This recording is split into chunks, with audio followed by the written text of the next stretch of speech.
சில நம்ம மனசை வந்து எப்படி சுத்தமாக வச்சுக்கிறது அப்படின்னா, இப்போ சில உறவினர்கள்லாம் பார்த்திங்கன்னா, சொந்தக்காரங்க நம்மக்கிட்ட நல்லா பழகுற மாதிரி நமக்கு எதிராக வேலைகள்லாம் செஞ்சிட்ருப்பாங்க.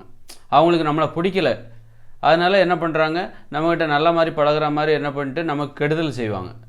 நம்மளை எப்படி குழி தோண்டுறது, நமக்கு அதாவது நமக்கு எப்படி கெடுதல் பண்ணுறது, நம்மளை அழிக்கிற வேலைகளை செஞ்சிட்ருப்பாங்க. நம்ம நல்லா இருக்கக்கூடாதுன்னு நினச்சிக்கிட்டே நம்மக்கிட்ட சிரித்து பேசிகிட்டு இருப்பாங்க. அப்போ நம்ம மனசு வந்து எப்போ அவருடைய மனசு சுத்தமாக இருக்காது. ஏன்னா அவர் வந்து நாம் நல்லா இருக்கக்கூடாதுன்னு நினச்சிக்கிட்டே நம்மக்கிட்ட பழகுறாரு. அப்படி இருக்கும்போது நாம் நல்லா இருக்கக்கூடாதுன்னு அவருடைய மனசில் தானே அவர் நினைக்கிறாரு. அப்போ அவர் மனசு சுத்தமாக இருக்காது. அப்போ நம்ம மனசை நம்ம சுத்தமாக வச்சுருக்கணும் அப்படின்னா, யாரெல்லாம் நல்லா இருக்கணும்னு நினைக்கிறோமோ அவங்கக்கிட்ட தான் நம்ம பழகணும். எல்லாரும் நல்லா இருக்கணும்னு நாம் நினைக்க முடியாது. நம்மளால் நாம் நல்லா இருக்கணும்னு எல்லாருமே நினைக்க மாட்டாங்க. ஒரு பாதி பேர் வந்து நமக்கு நல்லா இருக்கக்கூடாதுன்னு நினைப்பாங்க. நம்ம நல்லா இருக்கணுன்ட்டு ஒரு பாதி பேர் தான் நினைப்பாங்க. அவங்கக்கிட்ட தான் நீங்கள் வந்து பழகணும். அப்போ தான் அவங்க நல்லா இருக்கணும்னு நீங்கள் உங்கள் மனசில் நினைக்கிறீங்க.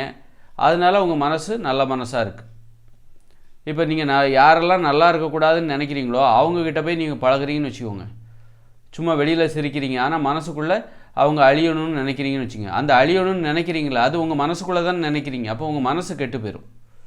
அவங்க நல்லா இருக்கக்கூடாது அப்படின்னு நினச்சிக்கிட்டே அவங்ககிட்ட பழகுறீங்கன்னா, அதாவது உங்களுக்கு பிடிக்காதவங்ககிட்ட நீங்கள் பழகும்போது அவங்க நல்லா இருக்கக்கூடாது அப்படின்னு நினச்சிக்கிட்டே நீங்கள் பழகுறீங்க. அப்படிங்கும்போது அந்த நினப்பு உங்கள் மனசில் தானே இருக்குது. அப்போ உங்கள் மனசு கெட்டு போயிடும். அப்போ உங்கள் மனசு நல்ல மனசாக இருக்கணும் அப்படின்னா, சுத்தமாக இருக்கணும் அப்படின்னா, யாரெல்லாம் நல்லா இருக்கணும்னு நினைக்கிறீங்களோ, யாரெல்லாம் உங்களுக்கு பிடிச்சிருக்கோ அவங்கக்கிட்ட மட்டும் நல்லா தனிப்பட்ட முறையில் நல்லா பழகுங்க. யாரெல்லாம் நல்லா இருக்கக்கூடாதுன்னு நினைக்கிறீங்களோ, பிடிக்கலையோ அவங்ககிட்ட பழகாதீங்க. பிடிக்காதவங்ககிட்ட நீங்கள் என்ன தான் பழகினாலும் சரி, அவங்களுக்கும் உங்களை பிடிக்காது, உங்களுக்கும் அவங்கள பிடிக்காது. அவங்க நல்லா இருக்கணும்னு நீங்களும் நினைக்க மாட்டீங்க, அவங்களும் நீங்கள் நல்லா இருக்கணும்னு அவங்களும் நினைக்க மாட்டாங்க. அப்போ அவங்க மனசும் கெட்டு போயிடும், உங்கள் மனசும் கெட்டு போயிடும். அவங்க நல்லா இருக்கக்கூடாதுன்னு உங்கள் மனசுக்குள்ளே தானே நினைக்கிறீங்க. அப்போ உங்கள் மனசு ஃபுல்லாக இன்னொருத்தர் நல்லா இருக்கக்கூடாதுங்கிற அந்த நினப்பு இருக்கும்போது உங்கள் மனசு கெட்டு போயிடும். அதனால் உங்கள் மனசு ஃபுல்லாக மற்றவங்க நல்லா இருக்கணும்னு நினைக்கணுன்னா உங்களுக்கு பிடிச்சவங்கள பார்த்து பழகுங்க. உங்களுக்கு பிடிச்சவங்க அவங்க தான் நல்லா இருக்கணும்னு நீங்கள் நினைப்பீங்க. உங்களுக்கு பிடிக்காதவங்ககிட்ட போய் பழகுனீங்கன்னா அவங்க நல்லா இருக்கணும்னு நீங்கள் நினைக்க மாட்டீங்க.